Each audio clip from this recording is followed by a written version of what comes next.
I got you something at Disneyland. What do we got? Oh, how nice. Hey, this is great. You should use this in court. Well, yeah, I did put in one of these things in court. They had for $1.25 how to draw Mickey Mouse, it said on it. I mean, you guys want to tell me how to do this. This is the 1950s CIA mouse, see? See, this is 1928 Steamboat Willie. This is the real mouse here. And they weren't using him. And then when we used him, they went back to him like a shot. They're right back to him, oh boy. And they put this image into everybody's mind. So basically, we have a mouse disease. You know, artists inflicted with this impulse to draw your stupid mouse. Despite multiple trips to court, O'Neill couldn't stop drawing Mickey. He formed a remix terrorist group called the Mouse Liberation Front, enlisting cartoonists around the world to draw their own Mickey. Disney finally hauled O'Neill to the Supreme Court, whose unanimous decision, 9-0, was that the Air Pirates' use of Mickey Mouse was not fair. They had taken, quote, too much. So I had all the underground dope lawyers of the 60s all around, so they didn't know anything about copyright. I mean, that's Mickey Mouse, but everybody knows that's not Mickey Mouse, because Mickey Mouse wouldn't do that. But why go after Mickey? Why did you? Well, because Mickey, I would have gone after Popeye. I would have gone after Little Lulu. I would have gone after anybody who was paranoid enough to attack everybody on sight. It wasn't about Mickey Mouse, it was about that Disney sued everybody for just looking at them. All of a sudden, this is really silly. Alrighty then. Let's see. Another federal crime. Once I built a tower up to the sky, bricks and mortar and lime. Once I built a tower, now it's done. But can you spare a dime?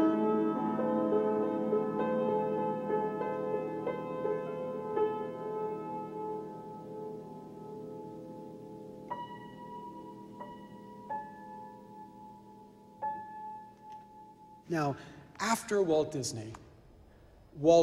Disney Corporation changed. It's no longer the objective simply to create works and build on the past. Instead, it was also the objective to control Disney works, to make sure others couldn't build upon them. Now, Disney lawyers have taken aim at this Florida daycare center, saying it has no right to use Disney characters on its walls. The daycare center, called Very Important Babies, received a letter from the Disney company insisting the characters violate copyright laws and could give the impression that the center is affiliated with Disney. I don't know of anyone who ever drove by here and went, oh, look, Disneyland. Kids and parents here at Very Important Babies don't want to lose Mickey. I'll feel sad a lot. If they took Mickey down? Why? Because I like him. It hurt me real bad. It'd make me cry. So if you want to know why Happy Birthday still isn't in the public domain, it's because after Walt Disney died, the Walt Disney Corporation asked the President of the United States to give them the most magical birthday gift of all. Finally, there was a distinguished visitor at the White House today. This fellow received a rather special welcome. And why not? He is the most famous mouse in the history of mousekind. So he pranced through the East Room today. There was even a stirring rendition of the old Mouseketeer Club song. In 1998, on Mickey's 60th birthday, copyright law was rewritten to give the Disney empire control of the mouse indefinitely. Copyright terms were extended to the life of the author plus 70 years. Corporations got 95 years, more than quadrupling the original 14-year term of US copyright. And it wasn't just Mickey. Everything that was supposed to be free to remix was now locked up. So today, if you want to make art from the public domain, you'll have to settle for works created before 1923. So here we have the best example of points 1 and 2. Walt Disney built on the past, then he died, and the Walt Disney Corporation changed the law so that no one else could do it again. Nowadays, if you want to be a mashup artist like Walt Disney, you've got to work outside the law. We used to always do Hall & Oates. That was our favorite group, and Greg, he always liked Hall & Oates too. And I saw one interview in one of the articles, and they said, "How do you keep it real?" And Greg said, "I put Hall & Oates on every one of my albums." So we thought that was nice.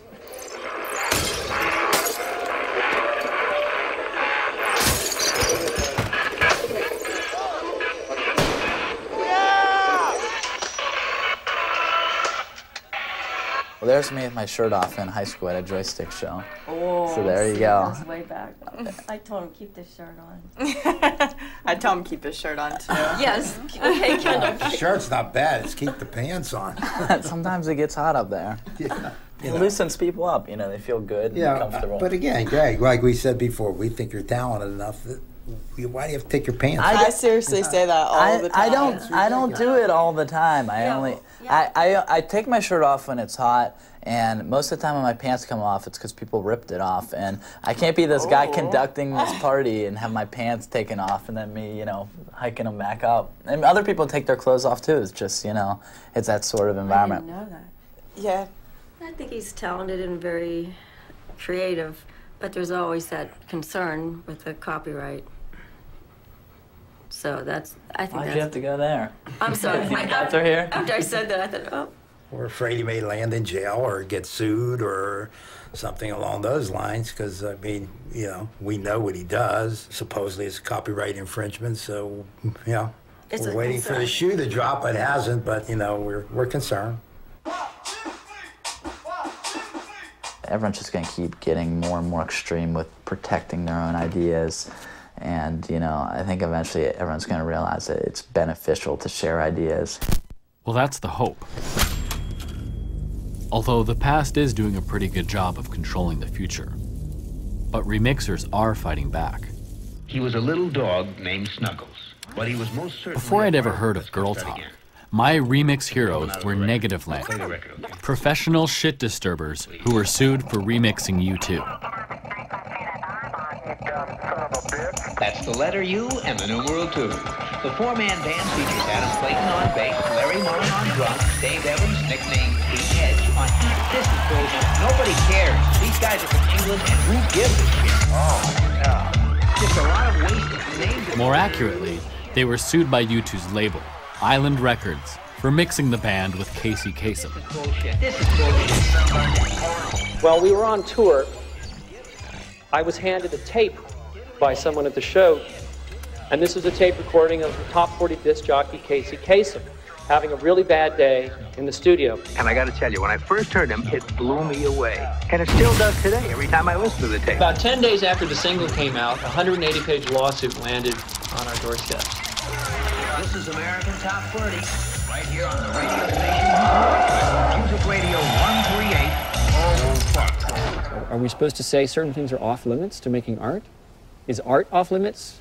Is other people's art off limits, to making art? That doesn't make any sense. That's just silly. That's just some business guy's way of thinking. See if that's true. 3.